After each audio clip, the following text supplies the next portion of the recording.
Last week, I made a video that was kind of a retrospective review of Paper Mario for the N64.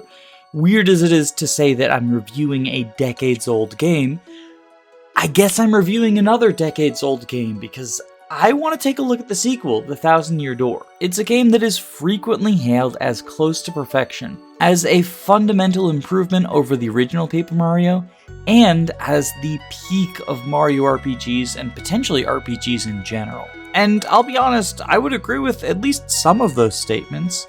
I do think it's the best Mario RPG, and while I personally wouldn't call it the best RPG in general, I do think it gets a lot of things right that other RPGs could learn from it, such as its small numbers battle system and its particular approach to progression, both of which I discussed in my previous video.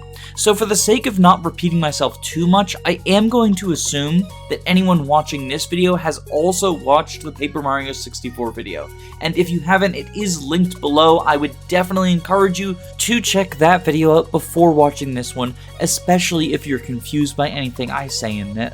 But for all of the praise that I am willing to lump into Thousand Year Door, I feel that there is criticism in equal measure. That's right, baby, I'm going to talk about the backtracking in this video, and I'm not going to pull any punches. But I'm also going to talk about the ways in which it took the already great systems of its predecessor and built upon them to make an even deeper world and combat system, turning it into what I would consider a deeply flawed masterpiece. Let's go! The Thousand Year Door took both the gameplay and story aspects of Paper Mario that worked best and built upon them to try to create something similar but expanded. And to see this, we need look no further than the game's prologue, which gives us a peek into how both the gameplay and story have been expanded. Story first, because I think this is where the biggest improvement happened. We have graduated from just replaying the generic Bowser Kidnaps Peach story to something wackier and more akin to the Super Mario RPG roots. There's a mysterious group of spacemen called the X-Nauts, and they will be our villains. They've kidnapped Peach, sure, but they're after something else, trying to open the titular Thousand Year Door and get the treasure within. This door is in Rougeport, the game's setting, and even within the short time we're in the prologue, we can get a glimpse into how this setting will be very different from the Mushroom Kingdom. It's an overall darker setting than Mario is used to, featuring a prominent noose in the town square, a mobster shakedown taking place in the background, and plenty of sketchy and unwelcoming characters. There's a pickpocket who steals half of Mario's money at the start of the game, although you can get it back if you track him down to his hideout and threaten to beat him up. This game's chef is a perpetually angry Toad who holds a grudge against you for breaking her contact lens. The inn Mario is staying at is leaky and is right across the way from a shop selling certainly stolen goods. However, it treads that fine line between dark and edgy fairly well in my opinion, making this feel like a crime-infested city Mario would actually go to, as opposed to the type of setting that would appear in a fan game that thinks saying fuck and referencing drugs is the peak of comedy. But the setting isn't just about rogues and scoundrels, because as soon as you meet your first partner, Goombella, you get hints about the deeper lore of the setting. The current city of Rougeport is built on top of the ruins of the previous city of Rougeport, which was destroyed in a disaster 1,000 years ago. As you can probably guess, that number is not a coincidence. Still, uncovering the history of the old city is something that you can dive pretty deep into as the game goes on. It feels a little bit weird to praise because other RPGs have much more fleshed out settings, but at the same time, a game set in the Mario universe could have done a lot less and still had a serviceable story and setting. But of course, the meat of Thousand Year Door's story is not contained within its prologue, but during each of its 8 chapters. And by that I don't mean the wider multi-chapter plot, where you collect all 7 stars and then go open the door and rescue the princess. It's fine and all, but it is pretty generic RPG story. No, I think that the best bits of writing in the Thousand Year Door are contained in the shorter arcs, the ones that take place in just a single chapter. Stuff like solving the mystery of the Glitz Pit, or helping Koops overcome his anxiety and rescue his dad. Sometimes these shorter stories explore a genre trope, such as the detective story where you are on a train and must solve a bomb threat before the train arrives and the bomb explodes. But I think the most successful ones are character-based, such as Admiral Bobbery's exploration of his guilt around his wife's death, learning to forgive himself, and deciding to embrace living life to the fullest again. It's far from the deepest exploration of grief and loss, but it's still handled quite well, and it tugs at my heartstrings even on repeat playthroughs, which is more than I can say for most children's media. But, of course, if we're going to talk about any of the character beats, then you know I have to talk about Vivian.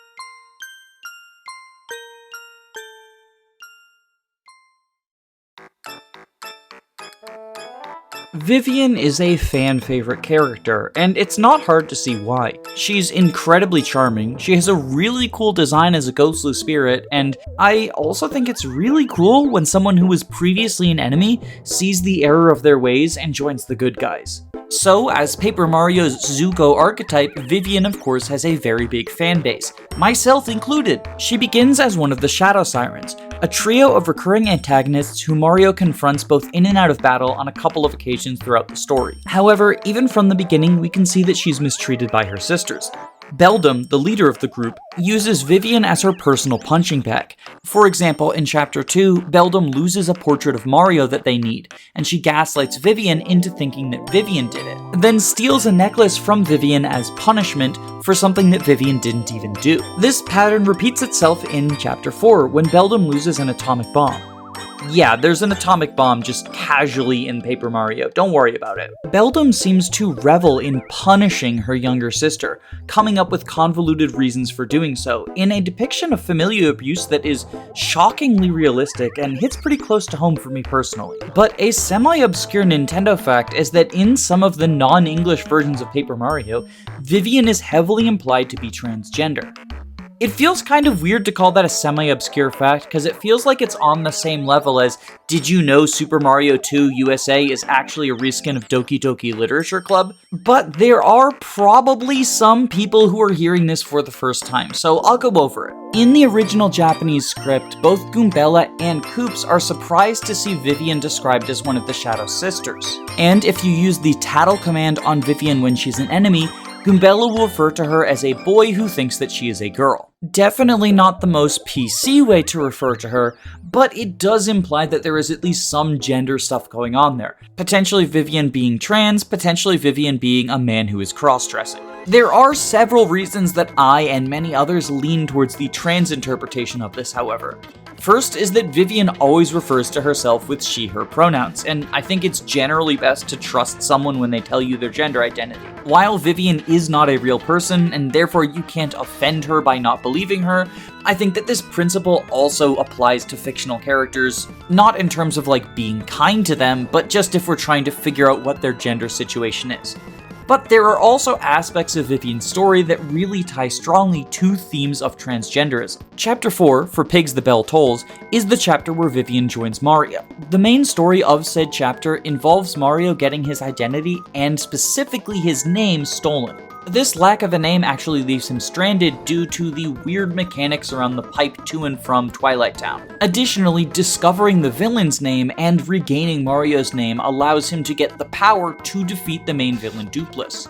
It doesn't take too much of a stretch to see how this emphasis on the importance of names and how much they can empower or take away our power can be applied to a trans narrative, considering how for many of us choosing and being referred to by the correct name is an important part of our transition. Additionally, Vivian's overall plot can very easily be seen as a metaphor for transition. The three Shadow Sirens are the daughters of the Shadow Queen, and at least from my understanding, their role of serving her was determined at their time of birth. However, Vivian rebels against this role. Even before Vivian leaves the Shadow Sirens and joins Mario's party, she's hesitant to enact the evil plans that the X-Nauts want her to. Rejecting this role that she was born into is very much like rejecting the gender role that you're born into. And, of course, there's the aspect where Vivian leaves her biological family, the Shadow Sirens, in order to join a chosen family, Mario and his companions. This is something that, unfortunately, a lot of queer people will be familiar with. There's also the fact that in the Japanese version, Beldam's insults to Vivian are calling her mannish and manly, and her punishment is stealing a necklace from her, the necklace being something associated with femininity and girliness. Honestly, the trans connections to Vivian go pretty deep, and originally I was going to make an honorary SRPG Sapphics focusing on her and her trans identity. But recently YouTube's algorithm has served me up a couple of other trans Vivian videos, and so I decided to link to them instead. After all, almost anything else that I have to say would probably just be echoing the thoughts of these people. But before we move on from Vivian, I do want to talk about a few ways in which the story could be improved. The first one is pretty simple. If you want Vivian to be trans, use the word transgender. To my knowledge, only the Italian version of the original TTYD uses the word transgender, with everything else just kind of implying it. And while it is certainly possible to do good representation with just implication, such as Gus on Breaking Bad and Better Call Saul, I think that more often than not, being explicit about a character being a marginalized identity is the best way to handle things. Especially since, for as much as I praise the writing in TTYD, it is still not, on the same level as fucking Breaking Bad. The second thing should also be pretty obvious, and that is just modernizing the language. Referring to Vivian as a boy who thinks he's a girl is just transphobic.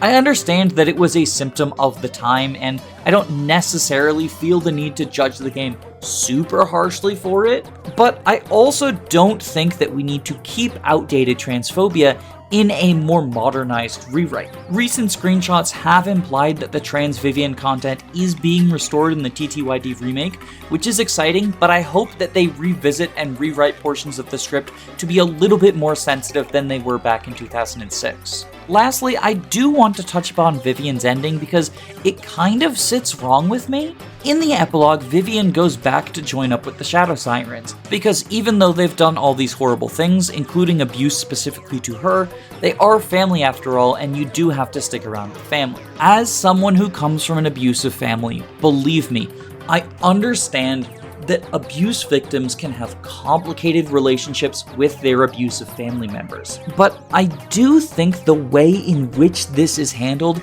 is a little bit icky, especially with the implication that they're family, so you have to accept them. It kind of feels like it undercuts the chosen family that Vivian had with Mario, Goombella, etc. Additionally, we are told in the epilogue that Beldam is sorry and good now, but we aren't really shown that at any point in the story.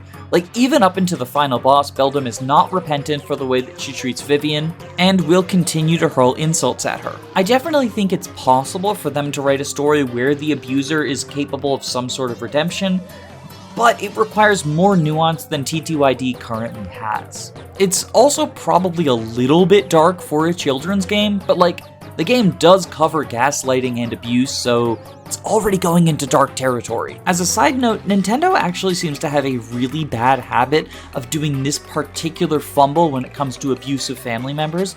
Both Lily and Arden in the Pokemon series have the exact same problem where their abusive parent is just forgiven because you gotta love family. That's of course a completely different series and event for a different time, but just something I wanted to bring up. On the whole, I do really like Vivian's story, but I would also consider the way in which TTYD handles trans issues to be one of its flaws, albeit a minor one. Like I said, in many ways it is a victim of its time, and hopefully the remake will improve upon these and take away that quibble.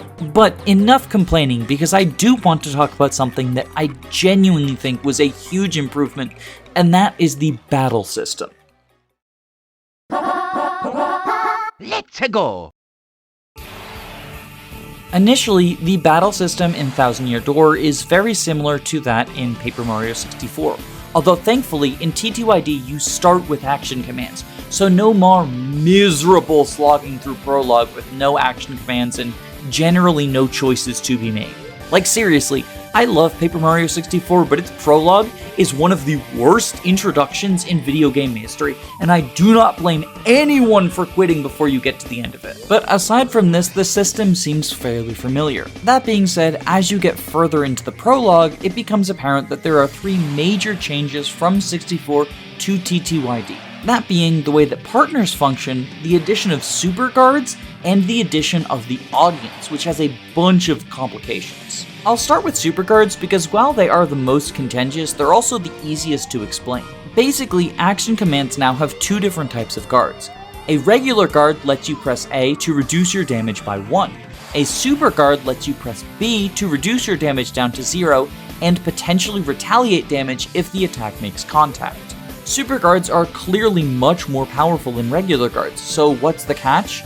Well, the timing is incredibly tight. Being able to nail super guards even semi-consistently is genuinely impressive, and it is one of the larger skills involved in many Paper Mario challenge runs. Some of the best Paper Mario challenge runners out there, such as Bringle, have mastered the art of the super guard. But super guards are somewhat contentious within the Paper Mario community, as they are a purely reflex-based skill that is usually strictly superior to coming up with a strategy. As a result, the argument against super guards generally goes, well, you can accomplish anything if you supercard, so it's kind of boring and takes away from the challenge run. While I can sympathize with this mindset to a degree, I do ultimately end up disagreeing with it. Instead, I like to think of supercard challenge runs versus non-supercard challenge runs as similar to glitch versus glitchless speedruns.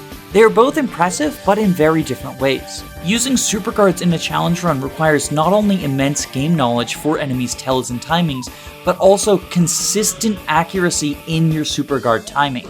Meanwhile, refusing to use supercards makes your strategies all the more important, which in turn requires a large amount of knowledge about the game's various different resources. Personally, I ban supercards in all of my challenge runs because I'm more interested in the latter, and because I'm pretty bad at the superguard timing.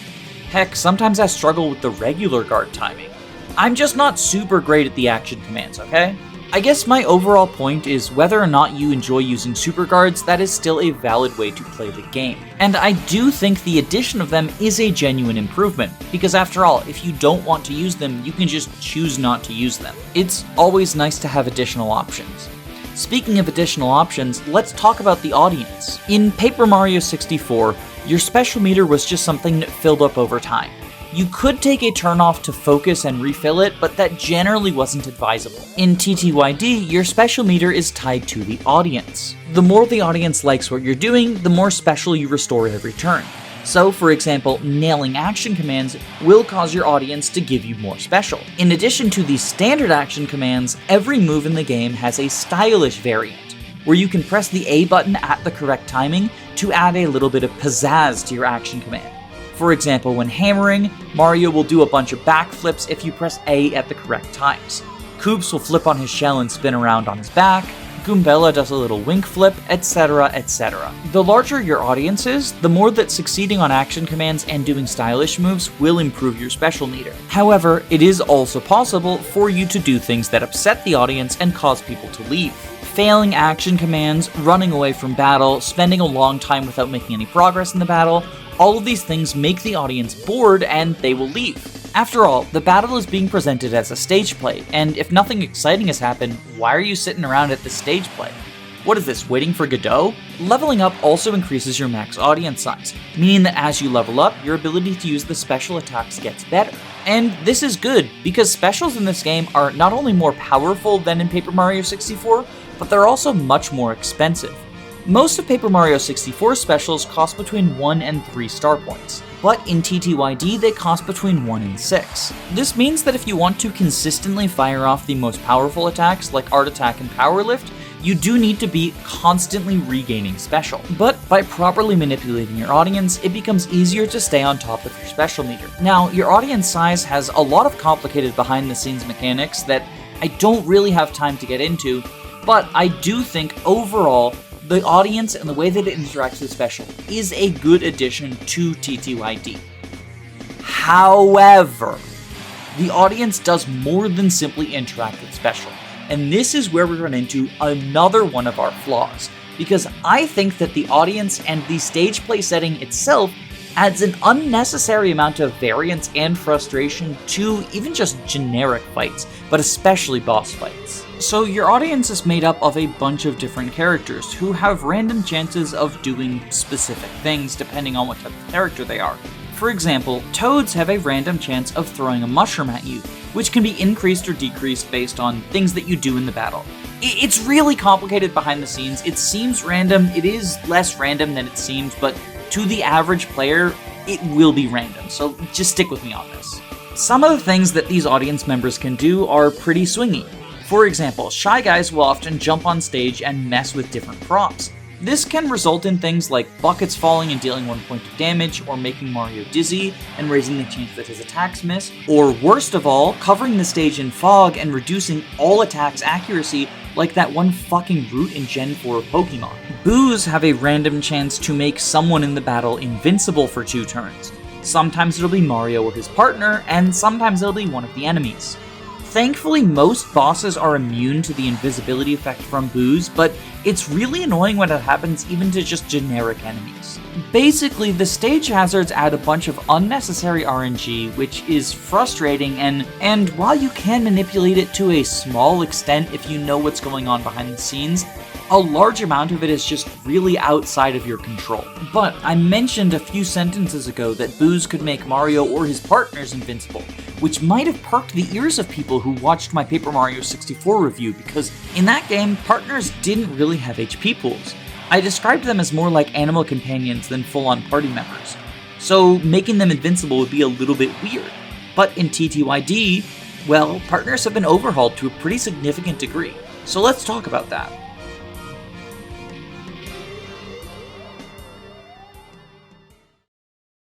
Partners have been significantly overhauled in TTYD, and I see this as an absolute win.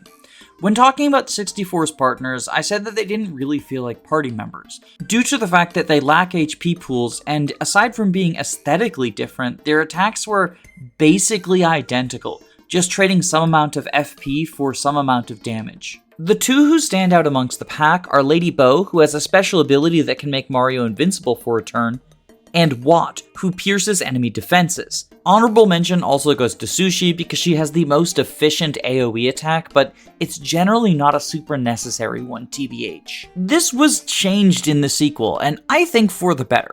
Partners feel much closer to being genuine party members than they did in 64. They have HP pools, they can use items, and they can even appeal to the crowd. They still get upgraded by a vendor rather than by experience points, and their death does not mean game over, whereas Mario's does, so they do still feel secondary, and I don't think it would necessarily be incorrect to call them animal companions, but it also wouldn't be incorrect to say that they are full-fledged party members.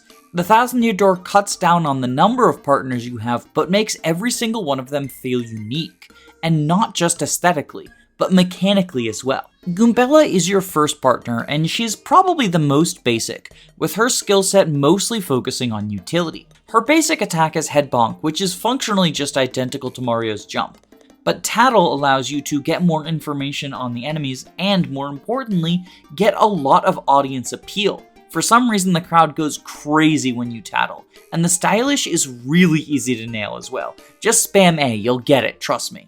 Upgrading her further gives her Multi-Bonk, which is the equivalent to Power Bounce, one of the strongest moves Mario has, and Rally Wink, which is basically dancing in Fire Emblem terms. It just gives Mario an extra turn at the cost of Goombella's, and this is very powerful. Basically, you can choose to invest all of your offensive stats into Mario, and then make Goombella allow Mario to take 2 turns. It's busted. On the other hand, Koops is focused on grounded combat. His basic attack is functionally the equivalent to Mario's hammer. However, if you're willing to spend a bit of mana, then he upgrades this to Power Shell, which does the same amount of damage, but hits all grounded enemies at the same time. Further up his upgrade tree, you have Shell Shield, which creates a barricade that takes damage for Mario, and Shell Slam, which is an AoE ground attack that pierces defense. But perhaps most interestingly, Koops has a point of defense naturally. Since partners now have HP pools, they can be attacked by enemies, but Koops' point of defense means that he will take less damage and potentially no damage from certain enemy attacks. But this comes at a downside. Because Koops is a Koopa, if he ever takes a jumping attack, he gets flipped just like enemy Koopas. This means that he loses his point of defense and also loses his next turn. If you're not careful, this can lead to scenarios where Koops gets stun locked until he dies. While Koops tanks by using defense, Flurry takes another approach to being the defensive tanky partner. Her basic attack is Body Slam, which is just fairly standard. The partners mostly have pretty standard basic attacks.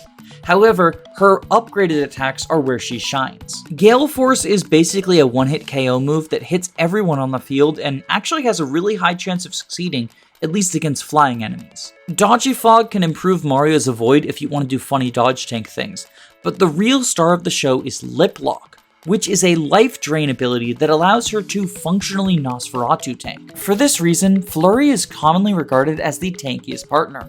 As long as you continue to have FP to feed into her, she will stay alive forever. While Koops and Flurry took a more defensive approach to their role in the party, Yoshi is all about offense. He specializes in multi-hit moves, which means he really benefits from any sort of power boost. His standard attack is probably the most powerful part of his kit, because it doesn't cost any FP and hits multiple times, meaning you can take huge advantage of these attack boosts. It is technically a jump, so you can't hit spiky enemies, and if you don't have any sort of power boost, it'll just deal 0 a bunch of times, but these downsides are pretty easy to work around. This basic attack makes him incredibly good at dealing a ton of damage to single targets. But if you're willing to spend a little bit of FP, he can do Stampede, which is basically the same thing, but it hits everyone.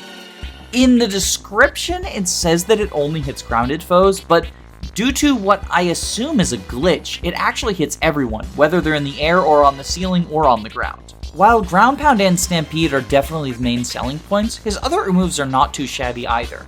Mini Egg is a multi-hit move that each hit has a chance of shrinking the enemies and reducing their attack power. Its biggest downside is that you can't choose targets, so the eggs just randomly target people if there are multiple potential targets, but against boss fights where you only have one enemy, it's actually pretty powerful. Much like Chill Out in Paper Mario 64, the idea of reducing attack power in a low numbers game is inherently going to be more impactful than reducing it in a high numbers game. Gulp is mostly a gimmick move, but it can situationally come up. You basically take two enemies and push them into each other, and they will deal 5 damage piercing to each other. This can get around foes with high defenses, and 4 FP for 10 damage total is a pretty exceptional rate, but it doesn't really stack very well with any boosts because they will only apply to the frontmost enemy. And also, like I said, it's really situational. There have to be 2 grounded enemies. It's probably the worst part of his kit, but honestly, the other 3 moves are so good that Yoshi is in contention for best partner in the game. The last 3 partners, Bobbery, Miss Mowz, and Vivian, are all considered to be pretty low tier, but they are fun in their own way. Vivian specializes in fire, and she applies the burn status effects with all of her attacks. Shade Fist is a single target attack that will apply burn, and Fiery Jinx is a multi-target attack that will apply burn. Her other 2 moves are more niche utility.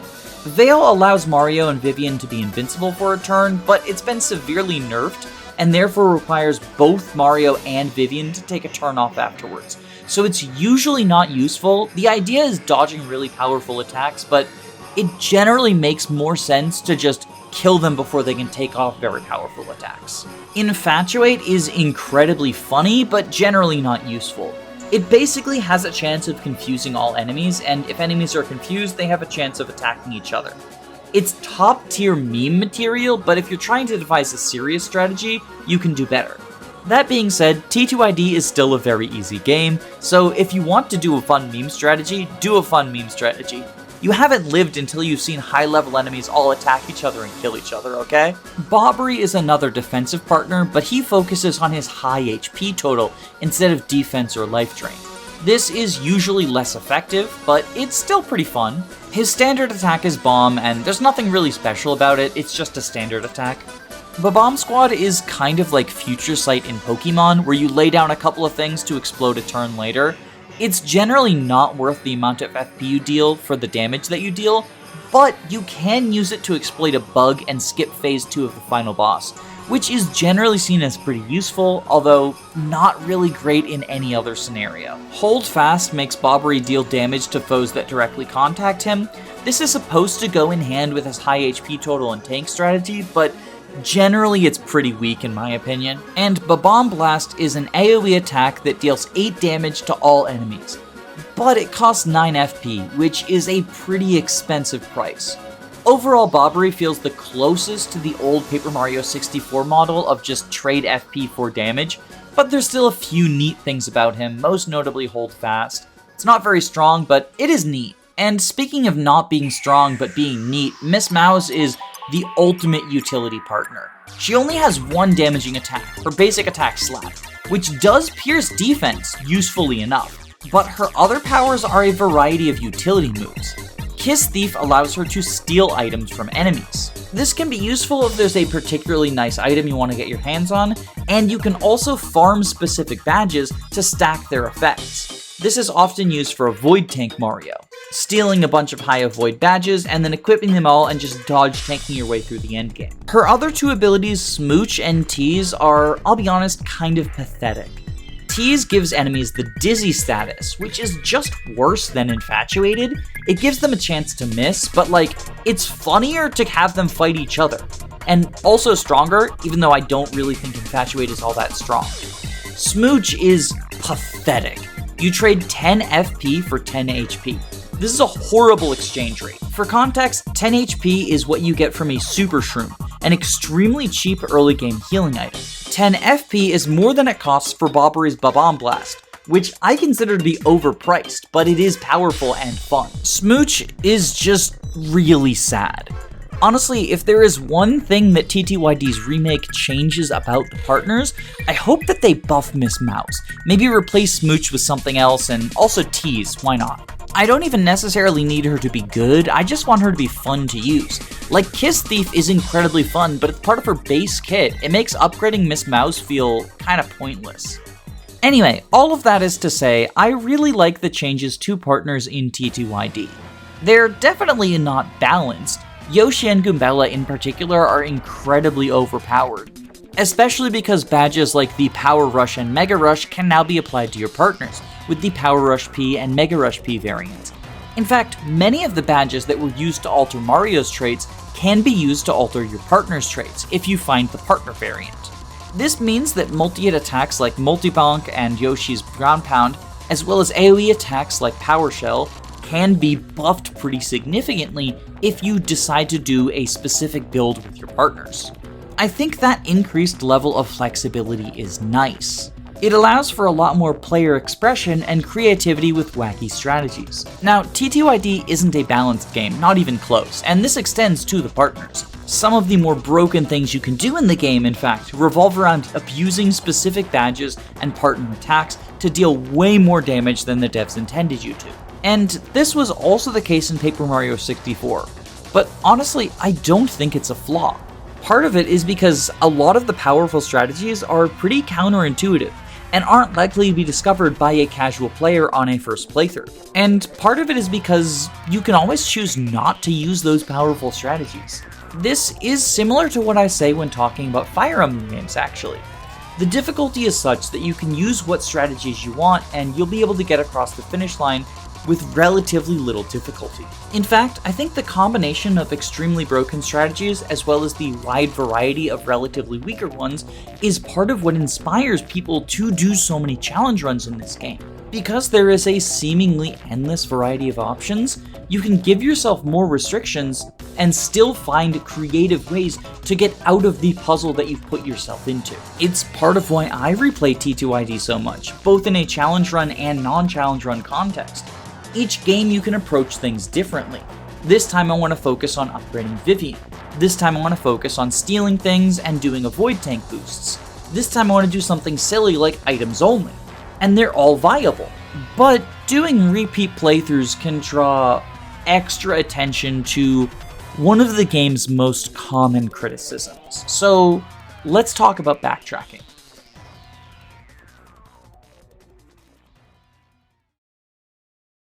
I'm not going to beat around the bush. The backtracking in the 1000-Year Door is pretty bad, and it is pretty omnipresent. Now, don't get me wrong, I don't expect to be teleported from set piece to set piece. In fact, some downtime in between big plot moments can actually help with the pacing of a game, especially a story-based one like Paper Mario is. But if all you're doing in between the big set pieces are wasting your time, then well, it feels like the game doesn't respect its players. The backtracking in TTYD becomes more apparent the more you replay it, but it also becomes more apparent the longer into the game you get. You see, backtracking is present basically since the beginning of the prologue, but a lot of the backtracking in the early game is smoothed over by the fact that it is what I'm going to call good backtracking, as opposed to the mid to late game stuff, which is bad backtracking. To give you an example of what I mean, I'm going to describe the entire plots of Chapter 1 and Chapter 4, and talk about what the player is doing during them. You begin Chapter 1 just outside of Hooktail's castle, and entering Hooktail's castle is your overall goal. You see the intimidating dragon flying overhead, immediately giving you a preview of the boss you're going to fight at the end of this chapter. Unfortunately, the way to the castle is inaccessible, so you have to go through Petal Meadows to reach Petalburg where you can ask for help. Along the way, there are a few items and badges you can collect, but one that is suspiciously out of reach. Upon reaching Petalburg, you learn that you need to go into Swamp Fortress, but the gate to Swamp Fortress is locked, so you need to backtrack by one screen to the other side of Petalburg in order to get permission from the mayor. Once you do, you can proceed forward and go to Swamp Fortress. There's a quiz show, and then you have to go underground and collect two different keys, the Sunstone and the Moonstone. The keys can be gotten in any order, and both of them have a mandatory fight with fuzzies, and some backtracking afterwards. Once you get both keys and backtrack to the central chamber, you are confronted by Gold Fuzzy, a mini-boss. After defeating the mini-boss, you exit Swamp Fortress, backtrack through a couple of screens of Petal Meadows, and enter Petalburg again. However, this time, when you leave to go back towards Hooktail Castle, you get confronted by Koops, who forces himself into your party. He has a different moveset than Goombella, and at this point in time is probably more powerful than her. This adds variety to the enemies that you fight in Petal Meadows. However, because Petal Meadows is super wide, you can also avoid enemies if you really don't want to deal with them. But most importantly, now that you have access to Koops, you can go and get that badge that was out of reach earlier. And hey, you might as well because it's on the way to your destination anyway. Next, you use the keys to enter Hooktail Castle, and you might once again notice a badge that is out of reach. It's behind some jail bars that you can't get to. There's also a key behind jail bars that you can't get to. And if you have a keen eye, you might remember that there is a badge behind a fence that you can't get to in Petalburg. Anyway, you either dodge or fight enemies in Hooktail's fortress until you reach a mini-boss. Upon defeating that mini-boss, you go further into the fortress and eventually gain the Paper Mode ability, which allows you to go through the jail bars and fences you've seen earlier. At this point, you do have to backtrack through Hooktail's castle in order to get the key that you saw at the entrance. This is also the perfect opportunity to grab the Power Bounce and Cricket badges that you saw earlier. If you really want to, you can backtrack even further and get the badge behind the fence in Petalburg. But if you don't want to walk that far out of your way, you don't have to, because you will eventually be teleported back to Petalburg at the end of the chapter. However, crucially, once you use Paper Mode to get this key, there is no more backtracking in the rest of Hooktail's castle. You are continuing to move forward for the rest of your time in Chapter 1, until the confrontational boss with the dragon, you kill the dragon, and then end the chapter. There were several instances of backtracking, but all of them were either relatively short, or recontextualized the area due to new powers that you had. For example, backtracking from the gate to the mayor is hardly considered backtracking in my mind. It just feels like walking around town.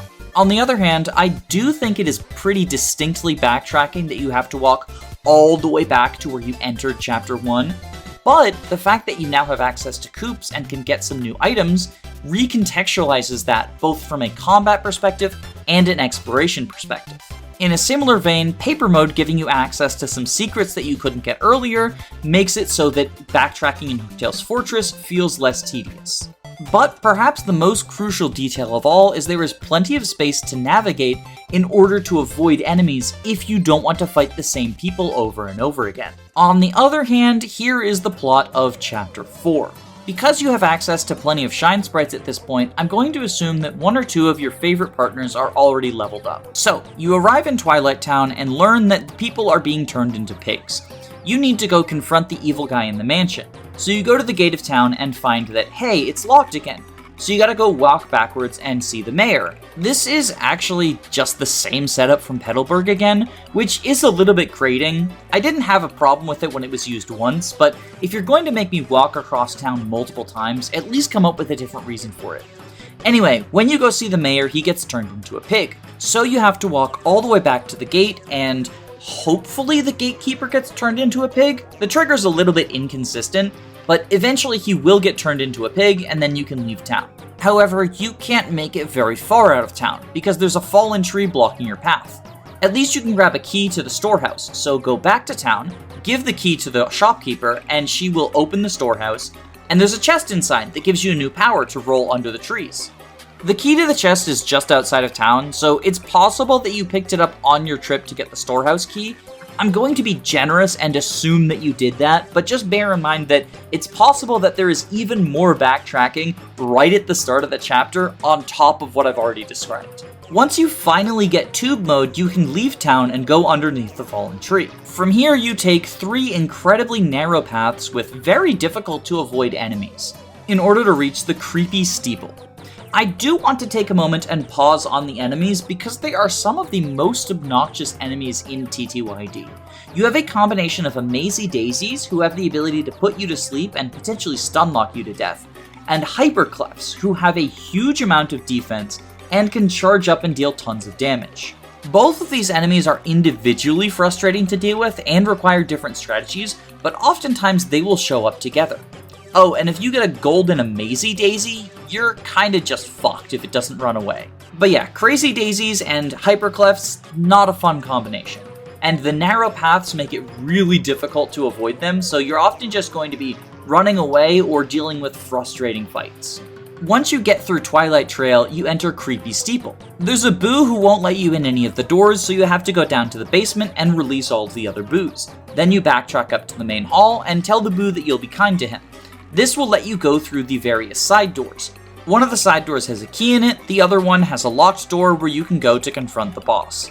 You beat up the boss Dooplis, and then that's the end of the chapter. Except for plot twist, chapter's not done yet.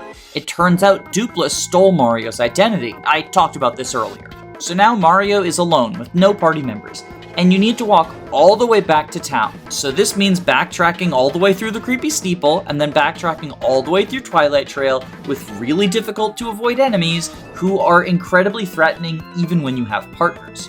You're probably going to be running away a lot. This backtracking is very annoying, but I'll be honest, I actually think this is good backtracking. This is supposed to be the lowest point in the story for Mario, so it makes sense that he would be dreadful and running away from everyone. The enemies are too threatening for him to take on, and all of his friends have abandoned him. Whatever will he do? It really sets you in the mood, and I think it works. It's frustrating on repeat playthroughs, but I think that at least this particular stretch of Twilight Trail backtracking is worth it for the initial feeling it gives you. That being said, things are going to get a lot more excessive before we're done with Chapter 4.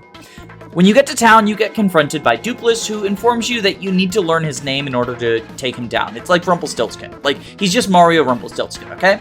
Anyway, you run into Vivian, and through a series of different talking to hers and whatnot, you recruit her into your party. Yay, new party member! This should make the next section of backtracking more enjoyable, right? Well, not really. When you got Koops, you gained access to a bunch of new items along the way in Petal Meadows. Additionally, his combat prowess was generally better than Goombella's at the time, so it felt like an upgrade trying out all of these new abilities. Vivian is not only unable to get you new items while going through Twilight Trail, but she's also really poorly suited to dealing with the enemies there. She's going to be base level, and you have no way of upgrading her until you finish the chapter because Mario isn't able to leave Twilight Town. As a result, she is generally weaker than your other partners, so you still feel underpowered, but this is kind of in contrast with where the story is. This is meant to be a more uplifting journey back to Creepy Steeple because you finally have a friend helping you out. But instead, her low HP and attack power just makes it so that you're running away even more again. So Vivian doesn't make combat more interesting, and she doesn't make exploration more interesting. So now you're backtracking through Twilight Trail again to get to Creepy Steeple. And at least Vivian's powers do come into play in Creepy Steeple, because she lets you get into a new room where you can get the letter P and learn Dooplis' name. But now you have to walk all the way through Twilight Trail. For those keeping count, this is the 4th journey down Twilight Trail, and 3 of them have been virtually identical. You get back to town, confront Dooplis, and instead of having the final confrontation there, he runs away to Creepy Steeple, and you have to walk down Twilight Trail for a 5th time. And then you fight him in Creepy Steeple after going through all of Creepy Steeple that you went through already before, remember? And you fight him in the same room, and you just go through the same dungeon, identical to the first time, and it's really, really excessive. And I get that the backtracking in this story is meant to emphasize Mario's desperation and loneliness. And I think it works for the first journey. But it really overstays its welcome, and especially on repeat playthroughs, it stretches on, the enemies are really hard to avoid and really obnoxious to fight, and it is just a drag of a chapter. And unfortunately, this is just the precedent set for the next couple of chapters. In Chapter 5, you get shipwrecked, go into the jungle and find the crew. Bobbery does a self-sacrifice. You have to go back for Bobbery. Then Bobbery's dead, so you have to go get his dying wish from the town.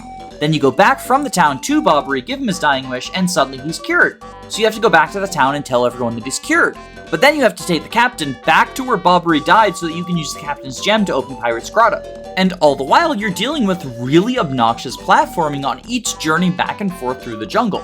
Editing Danny here, and I also want to note that during the island backtracking, instead of being incentivized to try out Bobbery and get used to all of his powers, you usually just stick with Yoshi because there's so much excessive backtracking that his ability to make you run faster ends up being a huge time saver. And so it's a fail on that part because then you don't use Bobbery, you don't find out what he's like. And of course, much like with Vivian, there are no new hidden items hidden behind Bobbery's ability during all of this backtracking. Chapter 6 gets a bit of a pass. It does have a lot of backtracking, but it's mostly running up and down the same 4 train cars, trying to solve mysteries, and that is a flavor win. And it really doesn't feel like backtracking. There's no enemies, it leans into the story aspect, so I kinda like it, actually.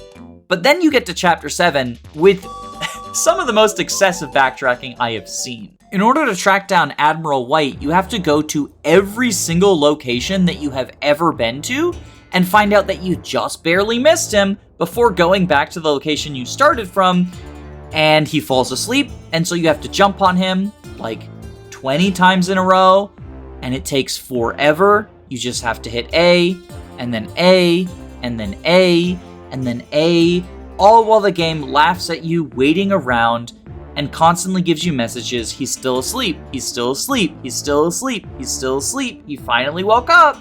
And this isn't even the first time the game has pulled this BS, because I mentioned that Chapter 6's backtracking is actually pretty manageable because it serves a story purpose, but the backtracking in between Chapter 5 and Chapter 6 is really excessive and feels actively player hostile. So you just finished Chapter 5, which is the Jungle Island chapter. And now you need to get a ticket for a train for Chapter 6. So you go to Don Pianta and he says, hey, you need to find my daughter. And so you have to go back to the Jungle Island to get the daughter and have her come back to Don Pianta. But then when you arrive, she refuses to come back with you because her husband Frankie lost their wedding ring. And so you have to sit through him saying, I love you 100 times as apology to her. You cannot skip this. You just have to mash A as the dialogue box says, I love you, I love you, I love you, I love you, and it says it all 100 times. And once again, it is excessive, and once again, it is not a joke worth telling. And then, after all of these time-wasting I love yous, she says she forgives him, but she still won't go back because you still have to find the wedding ring. And would you believe me if I told you that to get the fucking wedding ring, you have to go through that same goddamn jungle for the 5th time? It's like just outside of where Admiral Bobbery was collapsed during the various fetch quests to save him. And also it's pretty tiny and easy to miss and like really easy to walk past and just have no idea where it is, which is kind of frustrating because I just want to get out of that fucking jungle. But the backtracking present in the main stories is nowhere near as excessive or frustrating as that in the side quests. Thankfully, most of the side quests give pretty awful rewards, so you can probably skip the majority of them, but some of the most excessive ones also give some of the better rewards. Of particular note, the optional party member Miss Mowz is trapped behind my pick for the dumbest, most time-wasting side quest in all of TTYD. You gain access to the quest after clearing Chapter 4, but before entering Chapter 5. And what you have to do is just go back to Hooktail's Castle, the first dungeon in the game, and go all the way through it to the throne room, and then use Flurry's power to reveal a chest and open the chests, and then go all the way back to town and give the badge that you found in the chest to Miss Mowz. And if you do that, she joins your party. And there's no added complications, nothing that makes it more difficult. So you just walk through a Chapter 1 dungeon while leveled up for Chapter 1 level. And you can avoid the enemies, like I said in the Chapter 1 section, they're not that difficult to avoid, but it's just a waste of time. You're just walking through an area where enemies are way underleveled, you're going through an entire dungeon that you already went through, there's no twists, there's no extra areas that you can only access with the new abilities that you've gotten since leaving Chapter 1. The only change is that when you reach what was previously the boss room, it is a big empty room, and you can use Flurry's power to reveal where the treasure chest is. So I guess technically you are using a power you gained in Chapter 2, but it doesn't feel like you backtracked here specifically to use that power. In the case of the early game backtracking, the items you couldn't access were tantalizingly out of reach. There was a badge that you can't reach, but once you get Koops, you can reach it. In Rogueport's prologue, there is a piece of paper with a torn corner. You don't know what to do with it, but once you get Flurry, she can blow it down. There's a doorway or some badges behind jail bars, and once you get paper mode, you can enter them. But there was nothing in Hooktail's Castle that would indicate Flurry is useful at all. The only reason that you know to use them is that in the quest, Miss Mowz tells you to use Flurry's power in the boss room. So you're just running through the first dungeon when you're in Chapter 5 for no reason. It's like the definition of fluff. And the game does this another time, because there is also a hide-and-seek side quest where you have to find a Koopa hiding somewhere in the dungeon. And it's just why? Why? I've never done that one, by the way, because the reward is like a fucking Ultra Shroom or something super generic and pointless. And in case you're thinking okay, yeah, it's a little excessive that there's 2 quests going into the Chapter 1 dungeon in later chapters, but if you're gonna go get Miss Mowz anyway, you might as well get the hide-and-seek one. That's the most frustrating part. You can only ever have one side quest at a time. And I don't mean you can only ever have one that's active with a map marker. There's actually no map markers for side quests. No, you can only ever accept one side quest at a time. And if you decide you want to change your mind, change what side quest you're currently taking and take a different one, you have to pay a fee in order to abandon the currently selected side quest so that you can select a new one. It's really stupid. It's really stupid. I understand in theory what they were going for. The idea of if you're accepting a job, you need to do it. You should be punished for abandoning a job. I get that. But if you're going to put multiple side quests in the same locations, let me pick up both quests at the same time. And Hooktail's Castle isn't the only time that the game does this. In the Pit of 100 Trials, you have to go rescue Pine T Jr.'s dad. You also have to go get rid of some embarrassing graffiti. And you can't do both of these at the same time. If there's multiple clients in Glitzville who want help, that's a shame. Too bad. One at a time. But I'm sure you get the point. I don't need to belabor it with more examples. It's kind of funny because the side quest system in TTYD is so fundamentally broken that it fixes its own flaws, but not in a good way. You're only allowed to take one side quest at a time, which is a frustration, but the side quests aren't particularly fun to do, so you probably don't want to do a bunch of them anyway. And the rewards are really bad, so you aren't incentivized to do the ones that aren't very fun. In a weird way, the rewards being bad make the side quests not being fun hit less hard, and the side quests not being fun make the poor implementation of accepting them also hit less hard. It's easy to write this criticism off as unfair. After all, the side quests are not something you have to engage with. They are an optional part of the game. But they are still part of the game, and I think it is a valid criticism. If you're playing TTYD for the first time, I would recommend avoiding most of the side quests, but that doesn't mean I'm going to let the game off the hook for it. And like I said, the side quests are not the only portion of the game that has excessive backtracking and time-wasting jokes at the player's expense. There's plenty of that in the main plot, thank you very much. Let's go! I just spent 20 minutes complaining about the excessive backtracking and unfunny jokes in TTYD. And before that, even when I was praising the game, I couldn't help but criticize portions of it, like the immensely unfun stage system and the frustrating shortcomings in Vivian's trans arc. I'll be honest, I wouldn't blame anyone who watched this video and came away with the impression that I absolutely fucking hate TTYD, but that couldn't be further from the truth. The Thousand Year Door is one of the first RPGs I ever played, and it remains one of my favorites to this day. To some extent, that is bolstered by nostalgia, but I'm a believer that nostalgia is a trap, and I don't think nostalgia is the only reason that I like The Thousand Year Door. The cast are incredibly charming and fun to be around.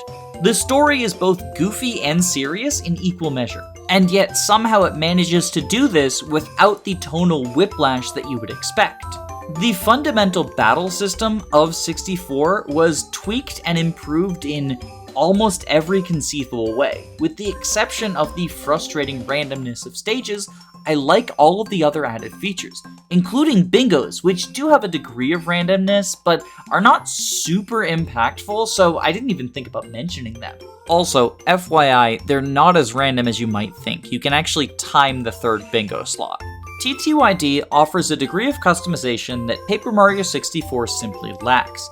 It also offers a greater degree of difficulty than 64, both in the main campaign and in the optional side dungeon, the Pit of 100 Trials, which has you fighting against enemies for 100 floors without the opportunity to heal. Neither of these are going to be backbreaking, and if you're experienced at RPGs, you can probably take them on with very little problem. But it's nice to have the additional challenge for those who want it. And in terms of the story, arguably the most important part of an RPG, it's top-notch. Who would have thought that adding deep lore to the Mario universe would end up as a winning formula? And I mean, they went back to this well again because Rosalina is another instance of adding a bunch of deep lore to the Mario universe that somehow pays off and is really popular because it's really good. I love The Thousand Year Door. It took a system that was already great and improved it even further. And it is truly a shame that we never got an official follow-up that continued to hone that system. Because while I wouldn't hesitate to call The Thousand Year Door a masterpiece, I also think it is deeply, deeply flawed. And I think that fixing some of those flaws would lead to the hypothetical perfect RPG. Well, we never got an official follow-up that fixed the flaws of TTYD, but there have been several projects that are spiritual successors to Paper Mario that tried to take up the mantle and improve upon it. You know, despite my love of The Thousand Year Door, I haven't actually played many of its spiritual successors. And, well, if I'm doing a retrospective on the Paper Mario series anyway, I might as well make this an excuse to tackle the attempts to recapture that magic. So, yeah, stay tuned for that. First up is going to be Bug Fables. This was actually the winner of a poll voted for by my patrons. Shameless plug, but if you want to determine the order of Paper Mario spiritual successors that I tackle, my Patreon is linked below. But of course, only do so if you can comfortably afford it. Otherwise, you can always subscribe if you're interested in seeing what my thoughts are on the various pretenders to the Paper Mario throne. Regardless though, I hope you have a wonderful day. Stay safe, gamers.